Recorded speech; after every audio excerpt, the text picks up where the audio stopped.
Hi, thanks for being here at Ear Meal. I'm Micol Hebron, and this is Michael Hanson, and I'm here to tell you about my practice. We're going to start with a little video that is an introduction to my practice. It's an artist statement written by Michael and myself. Here you go.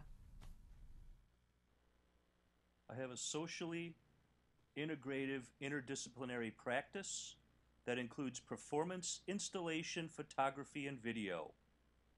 I would never belong to a club that would have me as a member. My body is my medium and the site of discourse. I am interested in social, cultural, and historical constructions of identity, particularly within the role and image of the female body, in the wake of modernism and the second wave of feminism. Those are my principles. If you don't like them, I have others. I use art history, social games, folklore, mythology, everyday action, memes, and humor to destabilize expectations of stereotypes of gender.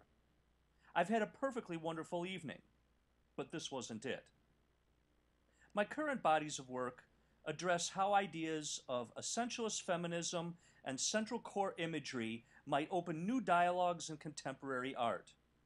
I find television very educating. Every time someone turns on the set, I go into another room and read a book. These ideas have been historically rejected by post-structuralists as being anti-intellectual.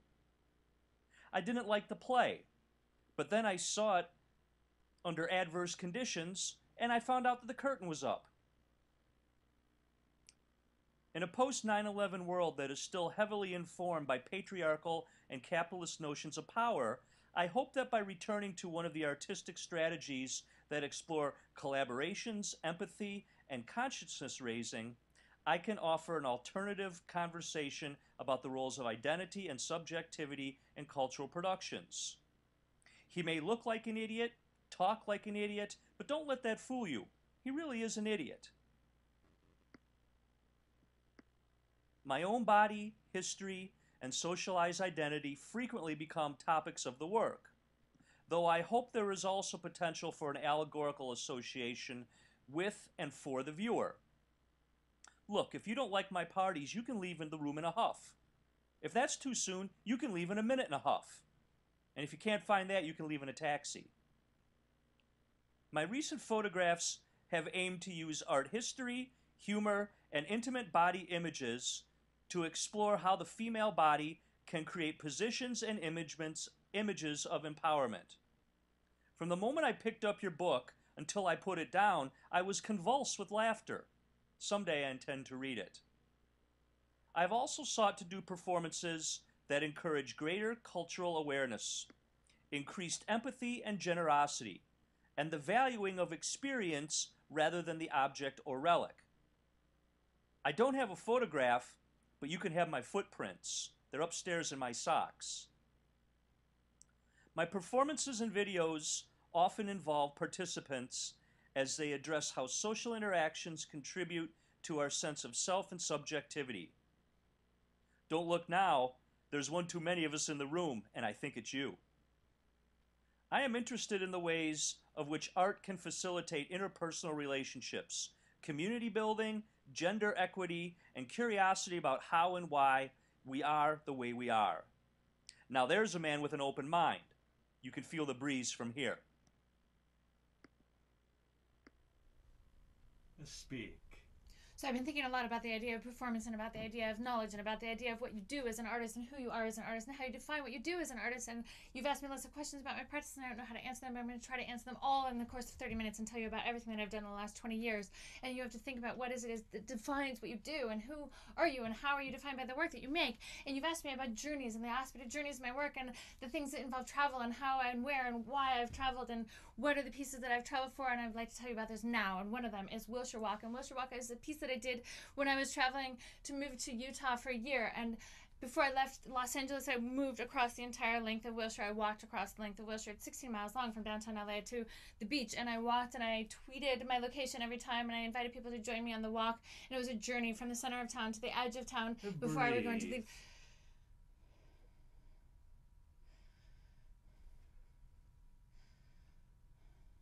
Speak. And before I left Utah, I walked the entire length of the city, and then it was like a farewell, and everyone joined me on the walk, and it was a journey, and everyone, it was a collaborative practice. And then after that, though many years after that, actually, I went to Berlin, and I traveled to Babelplatz, where it was a location in between the place where the Nazis burned 20,000 books and destroyed knowledge, and the University of Humboldt, where knowledge is cultivated. And for 23.5 hours, I recited everything that I knew and everything that I could remember, and tried to battle with the act of using your mind and using your body and telling everything that you know. As an artist practices the explication of everything that you know and how you know it and why you know it. And so another piece that I did that related also to this notion of a journey, but maybe more a nostalgic journey, and it was a journey through mind and heart and fear and life and death. And it was a video that I made in which I traveled through the mountains of Utah walking, and the whole time that I was walking, I was telling stories about I was telling stories about the act of Breathe. And run, and I completely lost control. And he ran down this really steep hill and crashed into a lemon tree, and we both. I was telling stories about. Michelle, do you remember when we stopped by the side of the road to try to help that car that I was telling stories about incidents in which me and my friends came to near-death experiences and what that does for the way that you remember your life. I was remembering times in which loved ones that I was with, that I was hanging out with, were coming face to face with death. And as I was walking through the forest, I was filming moving forward, and you saw a film moving backwards. So I was moving forward in time and backwards in time at the same time. Backwards in the sense of nostalgia, going back into moments where life almost ended, and moving forward through nature where life was continuing on and on and on.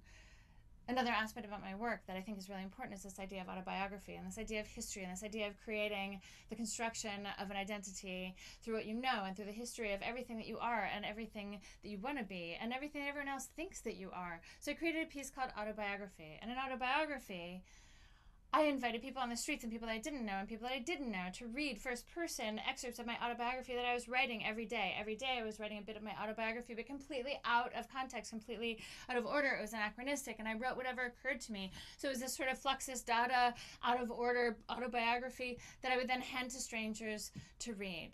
And Breathe.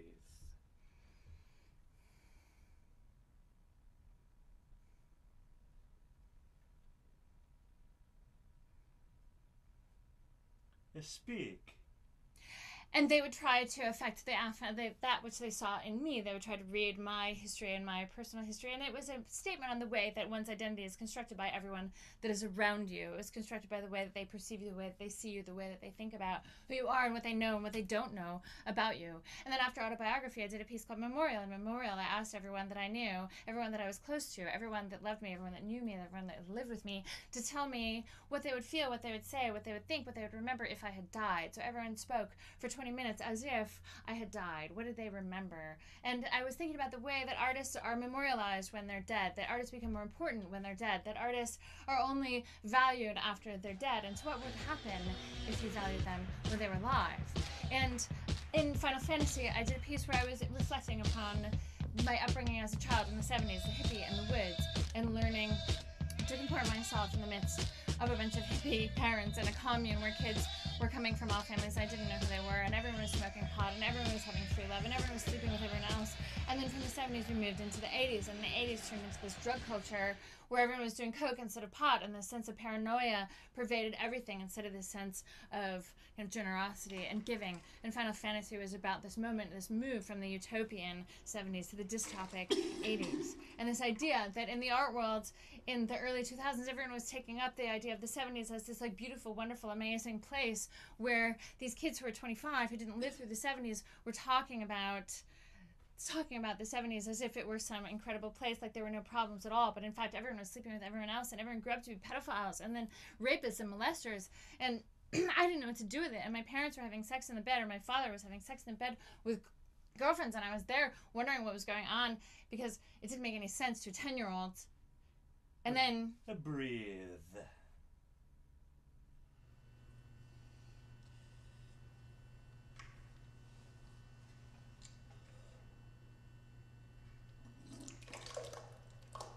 Speak.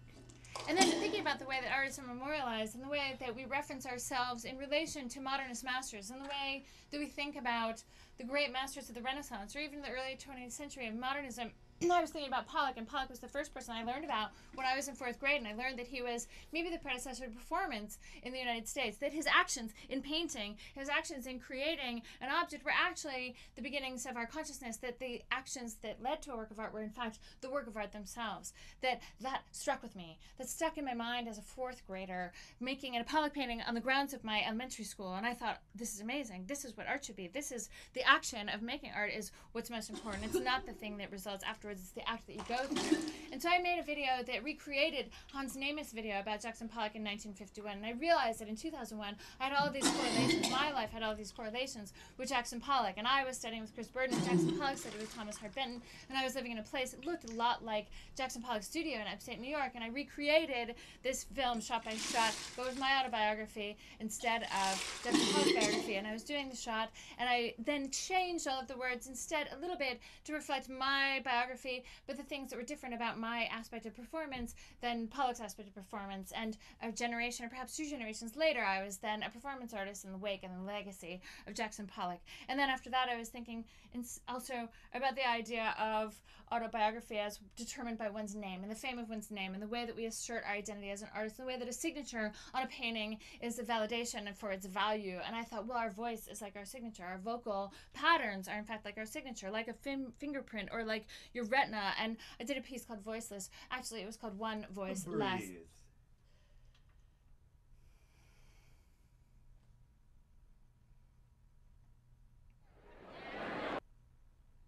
Speak. And One Voice Less, everybody my name first, and Micol, like all the time. But halfway through, I realized I wasn't going to use my voice. I was going to use that just voice. I found another really strong voice, and I kept going. And I said my name, and the act of value, where you say something over and over and over, and you don't remember what it means anymore after you say it so many times. You don't know the meaning of a word. And I said my name, and I said it, and I said it, and I said it, perhaps in an act of invoking it into history, in an act of hoping that someone would remember it, in an act of like the way that they use television jingles and they say the brand name or the song or whatever over and over and over 7 times in a minute or 7 times in a second or however many times it is. And I said my name so many times that I hope that people would remember it forever and ever and ever and ever and ever. And then I began to think about notions of intimacy, and my work moves into ideas of intimacy and interactivity. And there's an element co-enjoined or commingled with the idea of intimacy, of humor. And so the work starts to move into an exploration of what it means to be intimate with another person, not just necessarily sexually intimate, but personally intimate, but to know them. And what are the things that a body can do that you can't do as another person? What are the things that a body can do that you can't do as a female if you are a male? Or what are the things that you can do as a male if you are, that you cannot do if you are a female? And so I created a piece called Duels, and in Duels it was engendering, it was engaging. Engendering is the wrong word. I think of the wrong words all the time,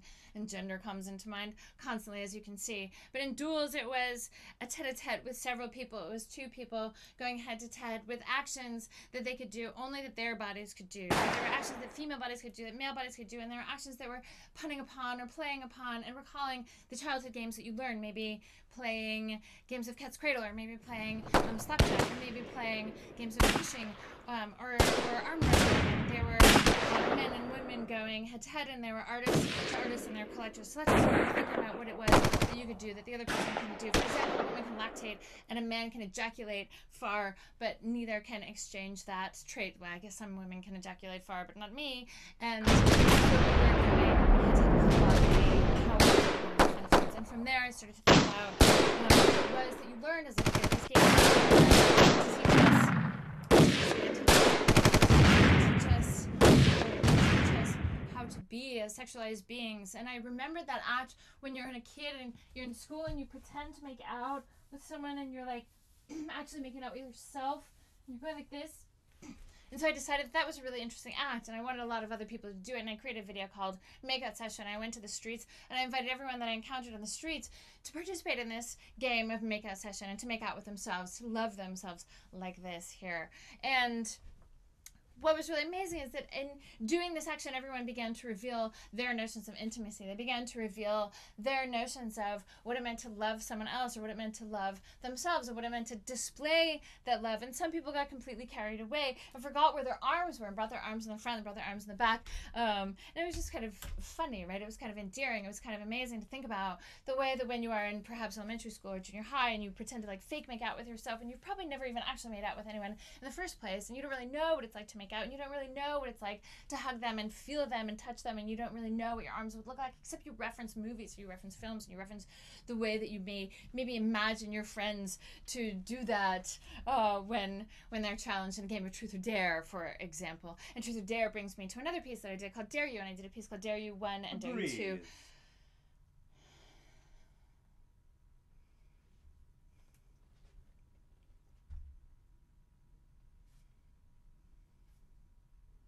Speak.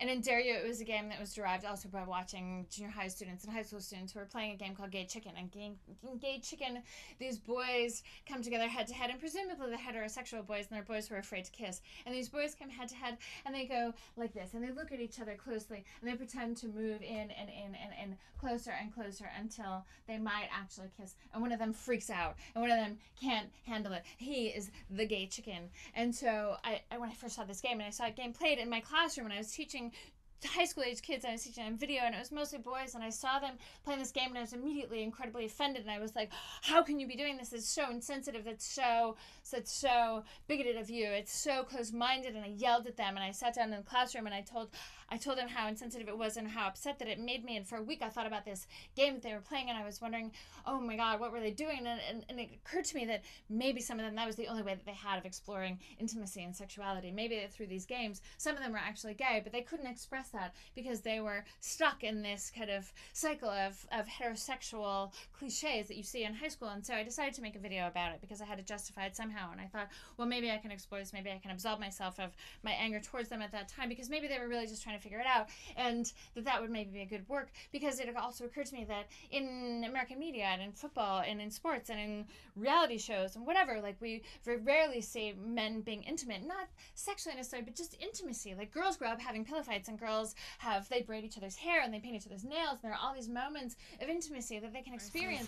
Boys have these moments of combative sports, and they have these moments of athleticism, they have these moments of bravado, and they're not allowed to be just intimate touching, just kind, just slow, just feeling each other, just being humans, just being personable. And so I asked friends and strangers alike to come and engage in a game of Dare You, and engage in a game of Gay Chicken, if you will. And some of them were straight, and some of them were gay, and some of them knew each other, and some of them didn't know each other. And they played the game, and it was really incredible to see that all of these men enacted this game as if it were a sporting event. They were as if it was a challenge. They thought about it as a competition. They came to each other, and they like beat their chests, and they like stretched their muscles, and they got ready to have this kind of combat with another man. And then when they finished the session, they wanted to know who won, like who was it that won. And I thought, oh my, I don't know, what does it mean to win a game of Gay Chicken? I have no idea.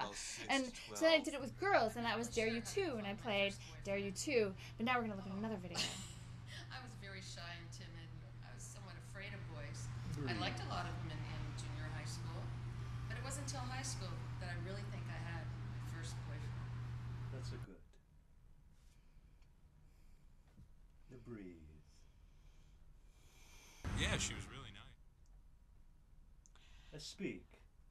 And in Dare You 2, I asked girls to come play the same game that I asked the boys play in Gay Chicken, and the girls had a totally different response than the boys did, as I expected. And there are all these discussions about whether gender is kind of cultural or biological, and I don't know. And in fact, I feel like there are so many aspects of it that are hormonal, there are so many aspects of it that are trained and that are enculturated. And girls, when they came together playing Dare You or playing Gay Chicken, every single girl within the group actually kissed. And in the boys, only a few of them kissed. And every girl kissed like it was no big deal. But there was also no intimacy there. And in the boys, it was incredibly tense. And the girls, it was like, whatever, just getting business done. Like, we're just kissing. Yeah, it's no big deal. So that was Dare You 1 and Dare You 2. And then after that, I started thinking about athleticism, because I was thinking about games, and I was thinking about combat, and I was thinking about how it was that we display patriotism and allegiance, and how we display support and championing, but then also the aesthetics involved with athleticism.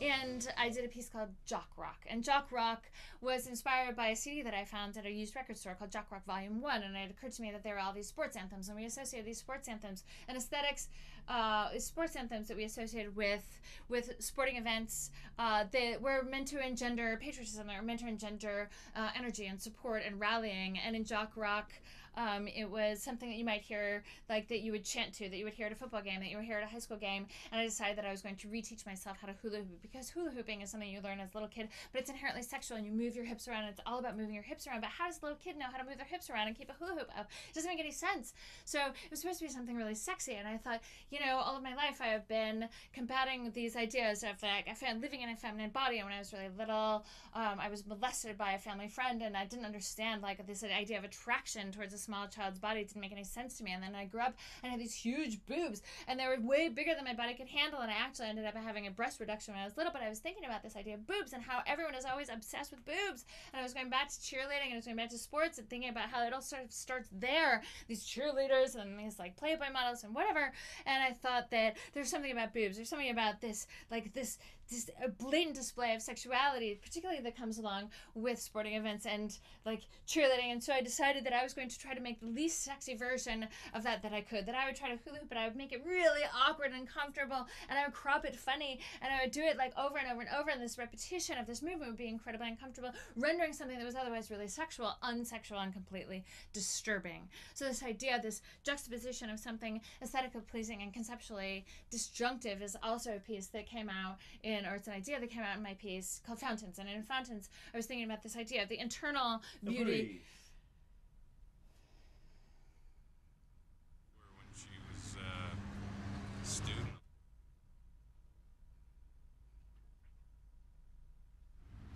How'd she die?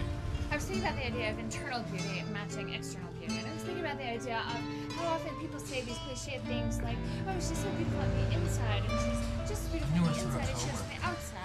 And I was thinking about what would it be if you were trying to engage in making a project that was a demonstration of one medium, but using another medium. And I was really interested in using video to represent painting in some way, because of course painting, as I saw it from my history as a little girl, learning about Jackson Pollock painting was really the genesis of my performance, or my induction into performance art. And I was thinking about, well, what do you do if like your history is in painting and you want to make work about video and you want to make work about performance? And so how do I make work about painting and the history of painting and its relationship to performance, but through the medium of video? And so I created this video called Fountains. And in Fountains, I vomited the rainbow. It was an idea that I had while I was driving along the street one day. I think I was driving on Venice, actually. I was on the way to the graduate studios at UCLA, and I was thinking, oh my God, wouldn't it be just awesome if you could just barf a rainbow? It's like those ideas that just pop into your head, like you don't know where they come from. And I don't smoke pot or anything, so I don't get these ideas, from drugs. They just come to me naturally. Like, I don't know what that means naturally necessarily, but maybe I was even talking to a friend and we were brainstorming about like, what are the crazy, weird shit things that could happen that couldn't actually happen in reality, and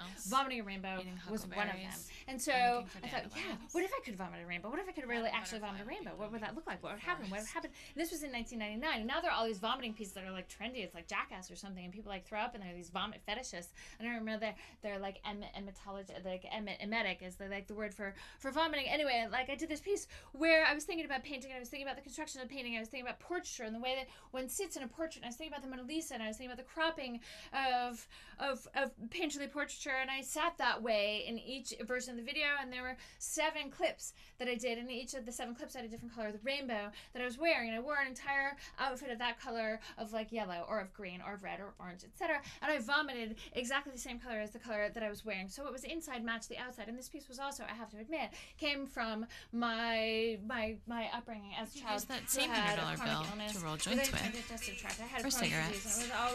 I got really good at that. But nobody ever knew that I was sick on the outside, and I knew. So instead of making gin and tonics for my father, I would roll joints or cigarettes.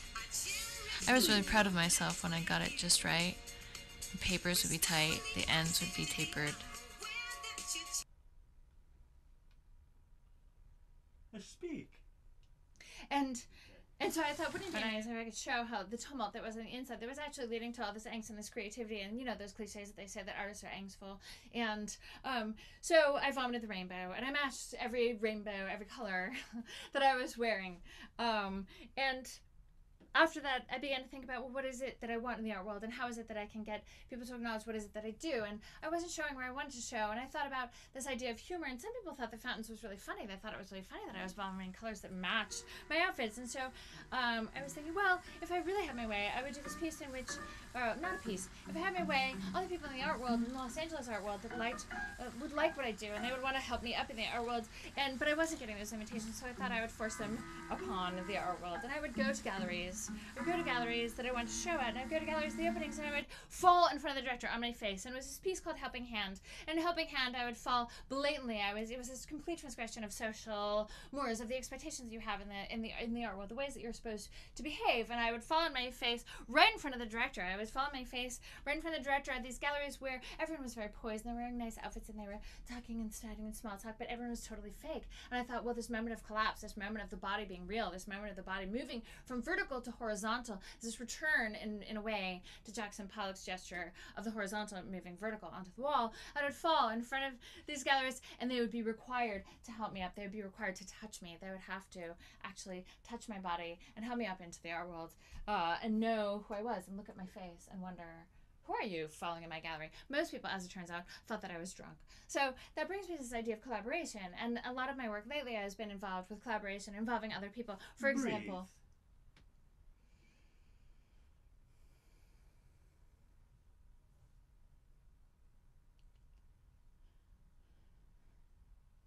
Speak. Michael Hanson here, who's performing this presentation of my work right now, and he's telling me when to speak and when to breathe. And we've been doing performances and videos that are inspired perhaps by Deleuze and Guattari, perhaps by the theory that he's been teaching me, and perhaps by this inspiration of having a completely different perspective, a completely different person around you. And that's something that people have asked me. It's like, well, why do you collaborate? Why do you work with other people? And you have this completely different sense of identity and authorship when you're performing. But then there's also this element of intimacy, this element of love, and this element of psychicness, and this element of how do you know another person, how do you involve them in your creative process, and what do you do, and can you perceive your creative process as a gift. So I've done numerous projects as a collaborator. I've worked as a collaborator with the Elizabeths and a group of 2 other people, also named Elizabeth. My middle name is Elizabeth, and so I took on that name and we performed together. I performed with Robert Fontenot in the Font Braun Academy. I performed with the LA Art Girls in the LA Art Girls Collective, and I've involved a lot of people in my work. I think it's really important. I think the idea of being an artist is actually something that is cultivated and created by the community that is around you. It is something that is created by the viewers that see your work. It is something you can't create in a vacuum. It is something that we need people like you to be watching and thinking, what the fuck is she doing? She's there talking and rambling and rambling and rambling. And then I've been thinking about knowledge. And my latest work has been about knowledge and epistemology, and how it is that you know everything that you know. How it is that you know who you are. How it is that you know what you want to do and what you're meant to do. How it is that you know if your art is having any impact at all. How is it that you remember what you know? And why is it that we are constantly valued and constantly evaluated and created and assessed and judged by everything that we know? And as a teacher, it's my job to impart knowledge and to cultivate knowledge and to encourage other people to display knowledge in most of my work. Breathe. I hope.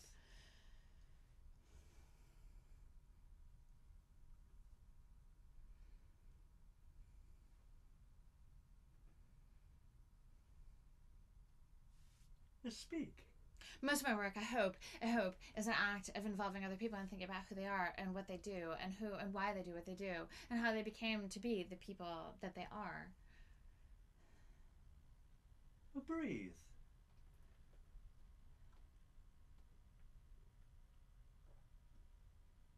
Speak.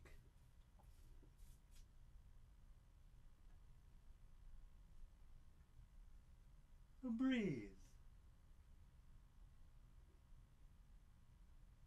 Thank you.